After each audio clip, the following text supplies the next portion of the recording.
Hello friends, ఇవాళ Ammaji kitchen వంటకి కొంచెం బ్రేక్ తీసుకుని సరదాగా స్ట్రాబెర్రీ పికింగ్కి వెళ్ళాము.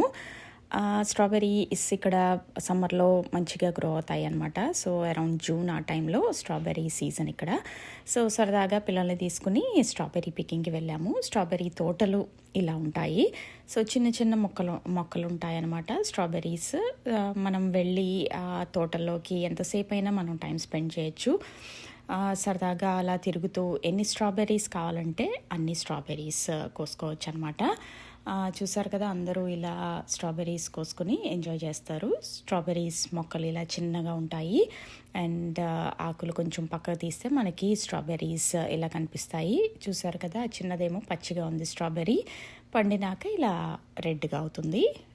సో మనం చక్కగా వెతుక్కుని పండిన స్ట్రాబెర్రీస్ కోసుకుంటే టేస్ట్ చాలా బాగుంటాయి. ప్లస్ ఇక్కడ ఈ తోటలో వీళ్ళు పెస్టిసైడ్స్ కానీ అలాంటివి ఏమి వాడరు, పురుగు మందులు అలాంటివి ఏమి స్ప్రే చేయరు. సో కంప్లీట్లీ ఆర్గానిక్ స్ట్రాబెర్రీస్ ఇవి. సో టేస్ట్ కూడా చాలా బాగుంటుంది. మనం స్టోర్లో కొన్న స్ట్రాబెర్రీస్ కంటే ఈ స్ట్రాబెర్రీస్ చాలా తీయగా చాలా బాగుంటాయి ఫ్రెష్గా. సో ఇలా బుట్టలు ఇస్తారనమాట వాళ్ళు. ఆ బుట్టల్లోకి మనకి ఎన్ని కావాలంటే అన్ని స్ట్రాబెర్రీస్ కోసుకోవచ్చు.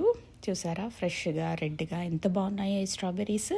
అన్నీ కోసుకున్నాక ఫైనల్గా వెయిట్ చూసి ఆ వెయిట్ని బట్టి వాళ్ళు కాస్ట్ డిసైడ్ చేస్తారు. అది పే చేసేసి మనం చక్కగా ఇంటికి తెచ్చుకొని ఈ స్ట్రాబెర్రీస్ని ఎంజాయ్ చేయొచ్చు. ఇప్పుడు ఈ స్ట్రాబెర్రీస్తో చాలా రకరకాల రెసిపీస్ కూడా మీకు చూపిస్తాము, తప్పకుండా చూడండి. అండ్ అమ్మాజీ కిచెన్కి సబ్స్క్రైబ్ చేసి మా ఛానల్ని ఫాలో అవ్వండి.